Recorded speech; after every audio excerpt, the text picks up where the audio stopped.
Hi, I'm Brianna Dixon. I am here to give you just like some of my takeaways from the chapter readings from 4 to 7.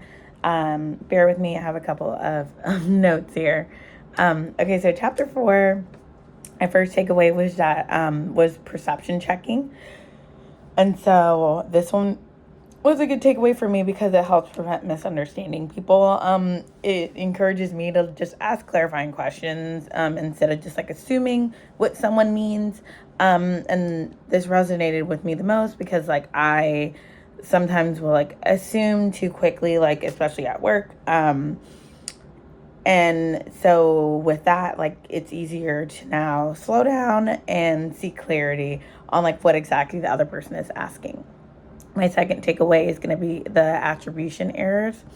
Um, and that's the tendency to blame personality over circumstances. So that's like assuming that like someone's just genuinely a lazy person instead of like giving them the benefit of doubt of, hey, maybe they're stressed, maybe they're just having a bad day.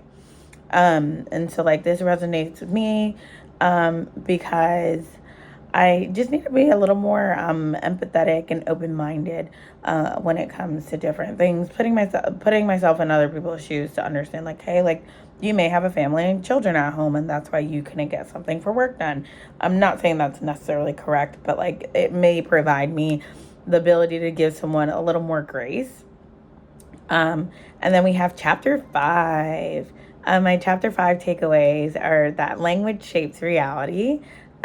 So with that, it's like using words that describe like the experience. So like making sure that it's positive and like inclusive language.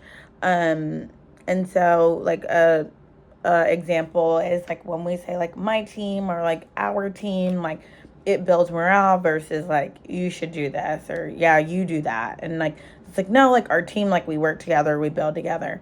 um Another takeaway was well, I guess like just mindful word choices.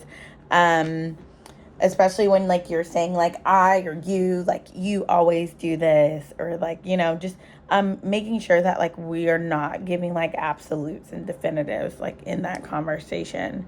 And so then that way like it makes it a lot easier for people not to take things so super personal. Like obviously when we own things, but if it's like, hey, like this has happened, and it's not necessarily blaming that person, instead of being like you did this, it makes it a little easier to have like those tougher conversations. It makes it a lot more calm. All right, and then chapter 6, which is nonverbal communication, is body language speaks first. um I mean, I am queen of body language. If my mouth doesn't say it, my body or my eyes will. um and so like that reinforces like me, like when I'm speaking to someone, being open and happy and kind, and like not approaching someone like with my arms crossed, or like having conversations like that might come across as a little hostile, and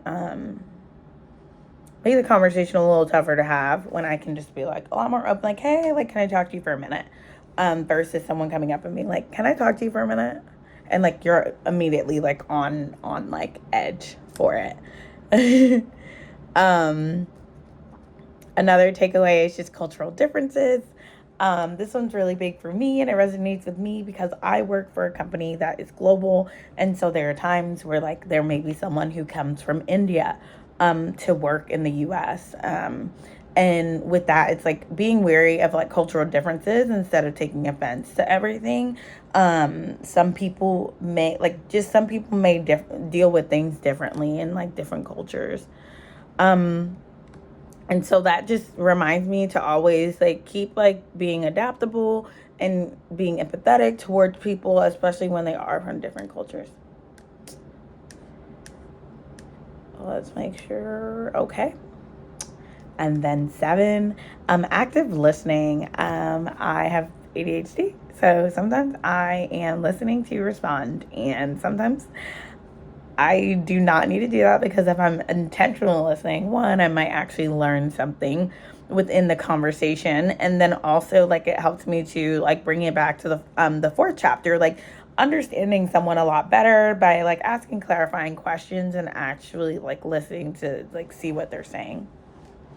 My second takeaway for chapter 7 is empathetic listening as well. The same thing as before. I think we have our common themes within these chapters of like interpersonal communication is that we really have to make sure that like we are putting ourselves in the other person's shoes, and then also like presenting in a way of like, hey, I'm here to support you and not like I'm here to reprimand you or make you feel bad, especially in a workplace. Like sometimes when things don't go well, it's really easy to be like, well, you didn't do this, or you didn't do this, da da da, whatever, instead of coming from like a supportive like space, and being present. All right, well, those are my quick little takeaways from the chapter. Excited to do the next one. Thank you guys for watching.